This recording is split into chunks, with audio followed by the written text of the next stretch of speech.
Sejam muito bem-vindos ao canal. Afinal, o que somos nós? A Laki tinha endometriose. Em 2003, ela sentiu tanta dor que precisou ir para o hospital e lá ela passou por uma cirurgia. Por conta de um erro médico, ela precisou fazer uma segunda cirurgia. E quando ela recebeu a anestesia, ela se viu imediatamente em outro lugar. Ela estava tendo uma EQM. Essa entrevista foi dividida em duas partes, ambas publicadas no dia de hoje. O link da segunda parte está na descrição deste vídeo. Bom proveito!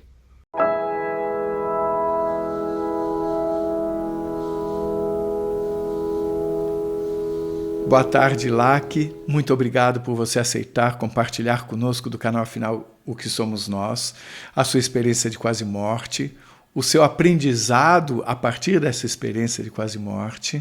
Peço, por favor, que você se apresente, diga de onde está falando e nos conte tudo no maior detalhe possível. Nós agradecemos muito, desde já a palavra está com você. Obrigada a você, Carlos. Boa tarde a todos. E eu sou aposentada da área de saúde, tenho formação como gestora de recursos humanos, mas nunca trabalhei na área. Tenho 59 anos, sou natural de Fortaleza, Ceará, e moro atualmente em Maracanaú, num município vizinho, logo vizinho de Fortaleza. E essa história já tem bastante tempo que eu guardo comigo como se ela tivesse acontecido hoje ainda. Eu acho que a maioria das pessoas que passam por uma experiência como essa fica guardada durante anos, né? Em 2003, eu tinha endometriose, só que eu não sabia. Eu sentia muitas dores e eu desmaiei, assim, de dor, e fui levada para a emergência de um hospital público. Eu tinha uma ultrassonografia que dava a indicação de um cisto de ovário. Só que aí, quando eu cheguei nesse hospital público, eu fui submetida a uma cirurgia de emergência, e depois dessa cirurgia, eu fiquei com uma frequência urinária muito grande, assim, que eu não conseguia. Depois que eu voltei do hospital, eu não conseguia sair de casa, por conta dessa frequência urinária. Daí, eu procurei outro médico, não voltei no mesmo médico, procurei outro médico e ele indicou para fazer uma outra ultrassonografia 20 dias depois da cirurgia. E quando eu estava fazendo essa ultrassonografia, o médico que estava fazendo, ele disse, olha, tem um mioma aqui. Aí eu tinha muito medo de morrer.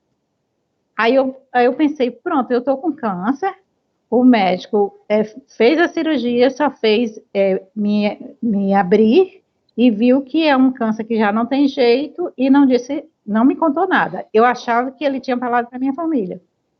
E aí eu comecei a chorar, né? E o médico que estava fazendo a ultrassonografia, ele disse assim, olha, você volte para o seu médico, que ele, com certeza, ele vai pedir uma transvaginal, que é um exame mais complexo, e porque pelo serviço público tem dessas coisas, você vai, volta, e aí eu tinha que voltar para o meu médico passar.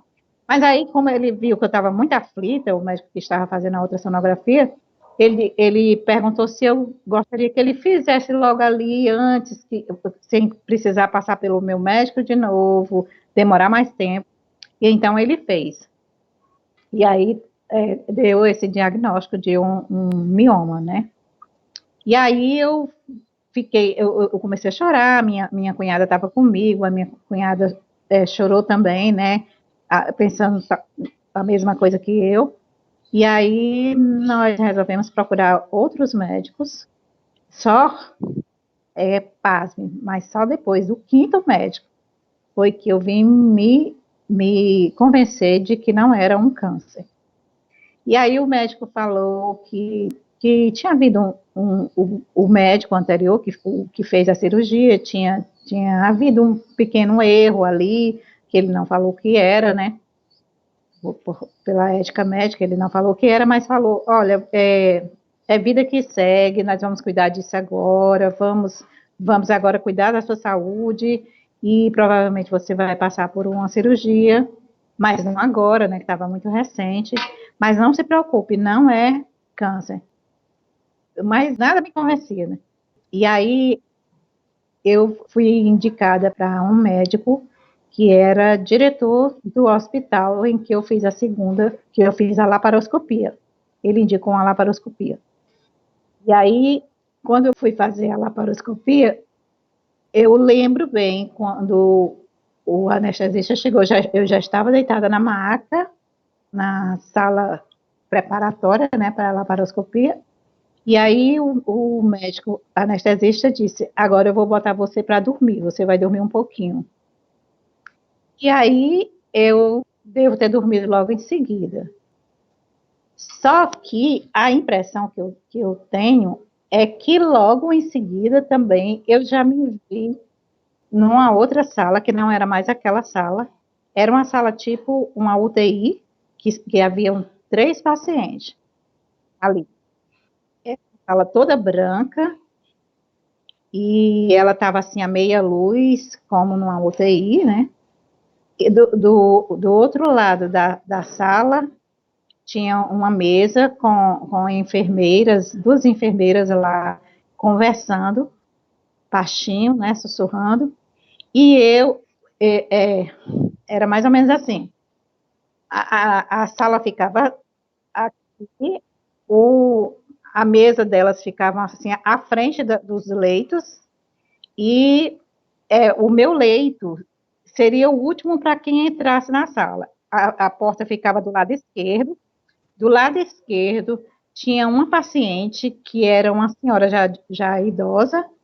Agora, não sei como que eu via tudo isso, porque tinha um biombo separando cada leito. O biombo era com aquele lençol bem fechado, né, que não dava para a gente ver o outro lado, mas eu via tudo ali naquela sala. E aí, quando eu me vi nessa sala, já foi da seguinte forma. Eu estava engasgando com vômito, e eu estava sufocando, e eu saí do corpo e fiquei aqui, esse aqui era meu leito, esse aqui era o leito do paciente do meio, e logo lá, perto da porta, tinha a senhora idosa. E esse rapaz aqui do leito, ele parecia estar muito mal, porque inclusive estava entubado. Me lembro, assim, de todas as características dele. Ele parecia ser bem alto, cabelo bem liso, o cabelo dele era liso, mas um liso grosso, de pele branca, e ele tinha uma pintinha, um sinal assim do lado. Eu não sei como eu consegui ver todas essas coisas, depois que passa, é que a gente vai pensar, como foi que eu consegui ver tudo isso, se tinha aquele biombo, se ele estava entubado, né, cheio de aparelho ali, e eu consegui ver todos esses detalhes. Os olhos dele eram assim, olhos redondos, pequenos e bem pretos, os cabelos também bem pretos.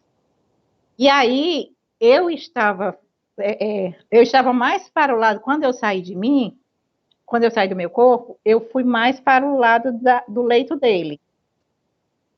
Fiquei em pé ali entre a mesa das enfermeiras, que dava um espaço assim de mais ou menos 2 metros, eu acho, até a ponta até os pés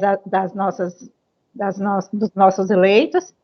E aí eu fiquei em pé ali, mais para o lado do leito dele do que para o meu. E aí ele levantou, eu não sei como dizer assim, porque ele levantou assim, tipo,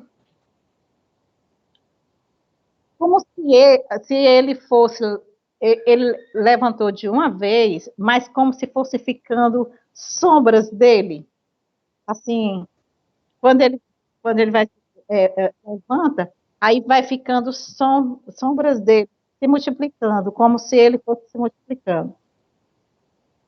Mas eu não olhei para trás, eu não olhei para ele para ver isso. Eu vi isso sem olhar para trás. E daí ele fala, ela tá engasgando, ela tá sufocando, ela vai morrer. E aí as enfermeiras, e eu estava muito tranquila. Aquela situação não estava assim, eu não estava desesperada com aquela situação. Agora ele ficou.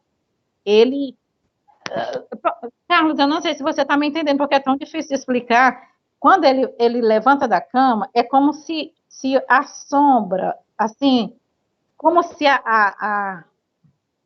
o corpo dele tivesse numa imagem assim, duplicada, que vai se duplicando, sabe? Quando ele levanta da cama, aí fica aquele arco do corpo dele, do ângulo que ele se levantou, como se fosse se multiplicando. Eu não estava olhando para ele. Eu não estava olhando para ele, eu estava de costa aqui para ele, e olhando para as enfermeiras e olhando para o meu corpo lá no leito, sufocando com o vômito. E aí eu não vi quando elas se levantaram. Eu acredito que eu devo ter voltado para o corpo nessa hora, ou foi quando elas já estavam lá, porque eu senti as mãos dela virando meu corpo. E ela, muito aflita, as vozes muito aflitas, diziam: vira ela de lado, vira ela de lado. E eu senti no meu corpo as mãos delas, mas não lembro dos rostos, não vi rosto, assim, delas, não lembro. Eu lembro bem dos pacientes, eu lembro até da senhorazinha que estava lá já lá perto da cama, sem ter me virado uma só vez para olhar para ninguém. Eu vi aqui, sei lá como. E aí eu senti, ouvi as vozes e senti elas virando meu corpo, pegando no meu ombro, tentando me virar para que eu ficasse colocar minha cabeça na ponta da cama. E aí daí eu já me vi num lugar. Eu não me vi andando para esse lugar. Eu já me vi num lugar como se fosse assim, era um espaço bem grande, como se fosse um espaço de uma praia. Areia firme, parecia uma praia, só que não tinha praia. Lá atrás, eu sabia que eu tinha vindo dali, mas eu não me vi vindo, sabe? E aí eu já estava, aquele lugar estava ali atrás, e eu estava aqui diante de uma ribanceira de, de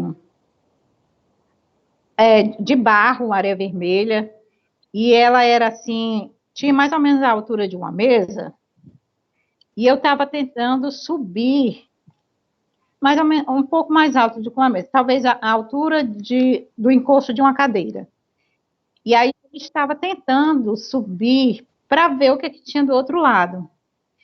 E tinha uma árvore com um tronco muito largo, e para eu subir naquela ribanceira lá, eu tinha que ter um apoio, e eu tentava me segurar no tronco no caule dessa árvore. E aí ela era tão larga que eu abraçava assim com os braços bem abertos, sem conseguir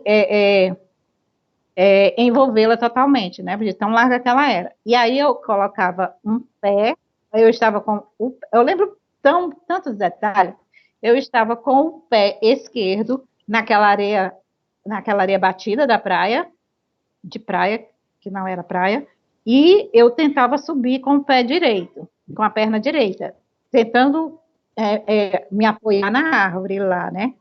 E aí quando eu consigo isso, aí eu estou numa estrada de barro, que tinha a ribanceira daquele lado lá da areia da praia, e aqui era plano, para onde eu subi, que tinha essa planta, era plano, e tinha, que eu não vi, só vi daqui a pouco eu conto, era plano, era tipo a ribanceira, aí aqui plano, como uma estrada, aí tinha a ribanceira desse lugar lá que era plano, que depois que eu vi que tinha casas ali. E aí eu olho e fico assim, desse lado que eu estava, o sol estava, tinha assim uma cor, um brilho que eu não sei explicar. Esse sol ele estava ali naquela estrada da ribanceira. E aí eu ficava olhando assim, não tinha coisa bonita ali para eu ver. Mas do outro lado, daquela estrada lá de barro, tinha um lugar muito lindo, onde parecia já estar anoitecendo.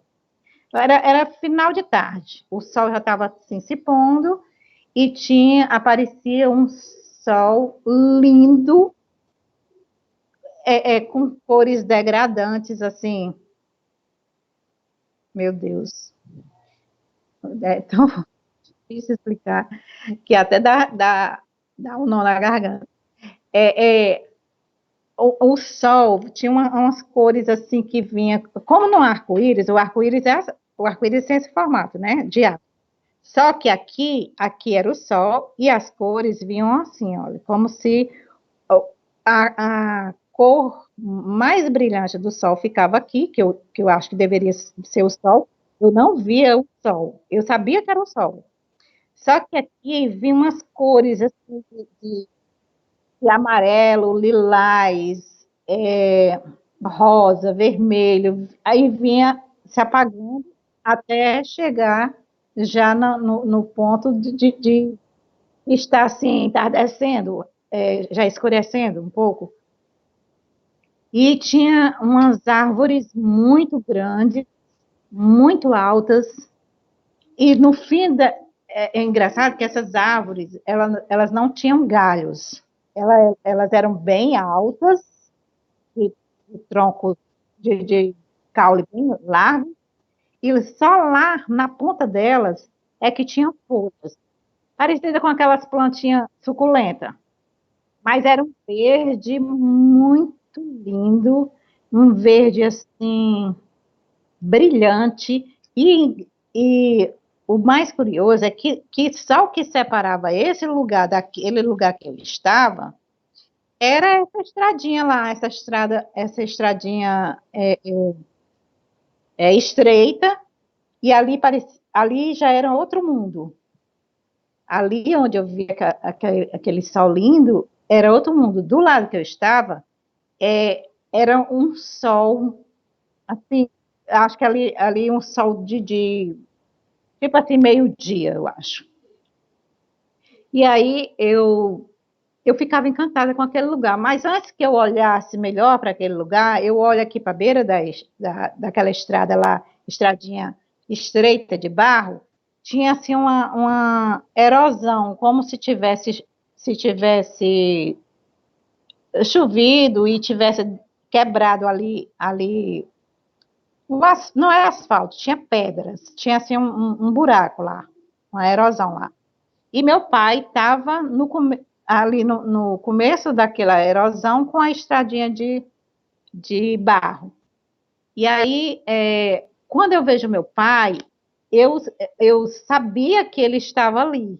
Assim, como se eu soubesse que eu ia encontrar ali, que ele tinha ido com a missão de me recepcionar. E daí eu fico muito feliz, mas ele não fica feliz, ele fica com a expressão assim de preocupação, não sei, de angústia, expressões assim que se misturavam, que eu percebia, mas eu estava tão encantada em estar ali, em estar com ele, que eu não questionava isso.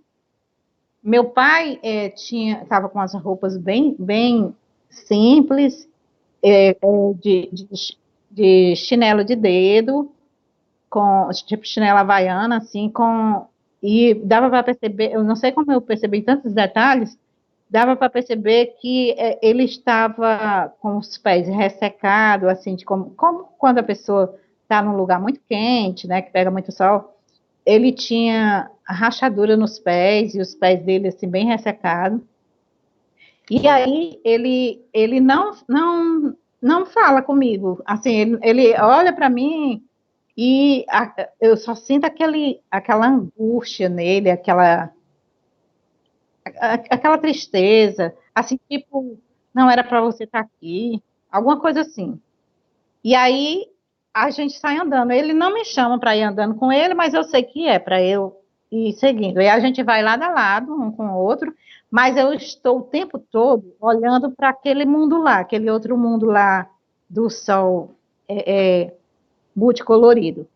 E meu pai, ele está voltado para o lado esquerdo, que é o lado que a gente estava, né, da ribanceira, só que a gente tinha descido e estava na estradinha que separava do outro mundo.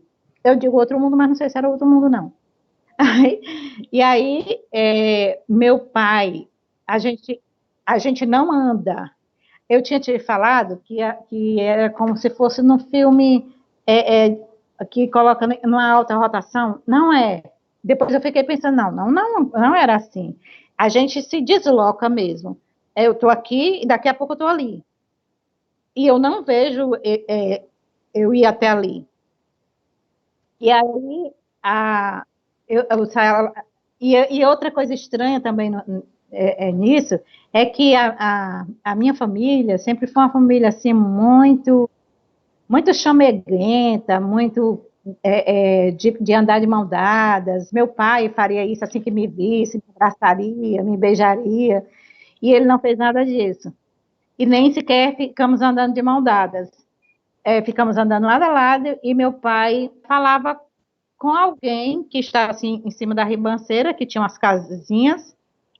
Eu só soube que tinha essas casinhas depois que a gente se deslocou, e tinha lá uma casinha pobre, e o meu pai falava assim, olhando para cima, porque a gente estava numa parte mais baixa, e eu sabia que ele estava falando com uma pessoa, que tinha uma pessoa ali falando com ele, mas eu não via essa pessoa. E eu via as casas, mas não via a pessoa. Era como se ele estivesse procurando um lugar para me pôr, para me abrigar, um lugar para me acolher. E aí, meu pai, quando falava com a pessoa, ele olhava assim, porque a ribanceira era mais alta, né? E a gente estava na parte mais baixa, e aí era como se ele estivesse procurando comprar um lugar para me acolher. E apesar da casinha ser muito pobre, parece que as condições dele não davam. Aí a gente se deslocava, já estava em outra parte, e era outra casinha, não dava para você ver. Está aqui uma casa e dava para você ver a outra lá, não dava. Eu não sei quanto a distância de uma para outra, porque não dava para ver. Mas eu não estava preocupada com nada disso, eu estava preocupada lá com o outro mundo lá, eu estava deslumbrada, olhando para aquilo ali, era uma sensação tão boa, uma felicidade tão grande, uma coisa assim, que não tem palavra nenhuma aqui no planeta que consiga expressar o que eu estava sentindo ali. E daí nós repetimos isso até a terceira vez. Aí, quando foi na terceira pessoa que ele falou, a gente estava assim, lado a lado, e quando a única vez que ele falou comigo, ele já estava lá, já tinha se deslocado, assim, bem à frente, bem à minha frente, como acho que uns 50 metros, 100 metros por aí. Acho que uns 100 metros. E aí ele dizia, minha filha, volte. Mas ele não, eu ouvi a voz dele dentro da minha cabeça dizer isso. Minha filha, volte. E aí eu quis questionar, mas não deu tempo. Quando eu me vi no hospital, acordando no hospital, numa outra sala que não era aquela. Era uma sala que tinha comigo também, tinha 3 pacientes comigo. Aí eu estava, nessa sala, eu estava do lado da porta, à esquerda, a porta ficava assim à esquerda, e eu estava bem perto da porta, tinha uma paciente no meio e tinha outra paciente lá na parede perto da janela. E aí eu acordei atordoada, tentando entender o que tinha acontecido, porque eu não tinha ido para ali, era como se ali já fosse uma terceira sala que eu estava, né, porque teve aquela lá da anestesia, teve aquela lá do rapaz lá, e aí eu perguntei para a paciente do meio, uma senhora que estava no meio, e eu falei para ela, cadê aquele rapaz que estava muito mal, que eu sabia que ele estava no meio, né, ele era o paciente do meio, lá na outra sala. Aquele rapaz que estava muito mal aqui, aí ela disse assim, não tinha rapaz aqui não. Aí eu fiquei calada e fiquei com vergonha de ter perguntado isso a ela, que ela, assim, como se, a impressão que eu tenho é que essa menina é doida. Aí quando a enfermeira veio verificar minha pressão, aí eu perguntei baixinho para a paciente não ouvir, que ela já tinha me dito que ali não tinha paciente, daquele jeito lá. Aí eu falei para a enfermeira, olha, eu mudei de sala. Aí ela disse assim, você veio da cirurgia. Aí eu disse, cadê aquele paciente que estava entubado do meu lado? Aí ela olhou assim para mim e disse assim, aí bateu assim na minha barriga, né? Eu já tinha assim, tem paciente homem aqui não, o que você fez foi sonhar. E saiu. Tinha verificado minha pressão e saiu. E eu fiquei assim, lembrando de tudo, até do cheiro lá do lugar. Era aquele cheiro, apesar do lado que nós estávamos, eu e meu pai, tinha um sol assim muito quente, não era um sol quente, quente pela luminosidade, que dava para ver que seria um sol quente, mas não incomodava, não era não tinha calor, não tinha frio, não tinha nada que incomodasse ali. E aí eu fiquei lembrando, o cheiro, assim, de terra, eu estou contando para você, estou sentindo o cheiro. O cheiro de chuva, sabe? Quando tem o sol, chove, fica sobe aquele cheiro de chuva. Pois é, eu acordei sentindo esse cheiro, e aí eu fiquei assim, oh meu Deus, será que eu estou ficando louca? Porque eu não estava nessa sala, mas aí fiquei com vergonha de perguntar, de entrar em detalhe, e não falei mais com ninguém. E daí, um amigo meu foi a primeira pessoa a ir me ver depois da cirurgia. Mas eu não lembro de ter falado para ele. Se eu tivesse falado, ele teria entendido. Mas eu não me lembro de ter falado para ele. Depois eu tentei falar, assim, tempo depois, eu tentei falar com o meu irmão, com a minha mãe. Mas aí eu achei melhor não falar mais, assim. É uma coisa que é como se, isso é besteira, foi um sonho, alguma coisa assim. Você comentou que você tinha medo da morte. Você chorou e tudo mais. O que mudou em você a partir dessa experiência com relação a esse medo da morte? Eu perdi o medo da morte. Morrer não dói. Morrer não é aquilo que a gente foi acostumado a vida toda a pensar que a morte era como se fosse assim um castigo. Não é. Morrer não dói, é você dormir aqui e acordar amanhã. Hoje eu sei, é como se você dormisse e acordasse num outro lugar. Eu estou aqui numa viagem de carro, estou dormindo, nem vi a viagem passar, já estou lá no meu lugar de chegada. Perdi completamente o medo. Agora eu vou fazer uma pergunta que para mim é muito importante, porque você falou que você foi para esse primeiro lugar, onde você tinha uma companhia de um homem, de uma outra pessoa, que pelo que você contou, dá a impressão de que não era um lugar material, porque no hospital não ia homem. Você, aliás, deixou claro na primeira conversa que nós tivemos que nesse hospital onde você foi operada, não existe a possibilidade de um homem ser um paciente lá, é só para mulheres. Então, definitivamente, aquilo que você vivenciou na primeira sala não era aqui. E você disse que você saiu do corpo quando você estava lá. O que me deixa irrequieto, sem entender, e que eu queria que você me ajudasse, é o seguinte. Eu estou acostumado a ouvir pessoas falarem que saíram do corpo e viram corpo no mundo físico aqui.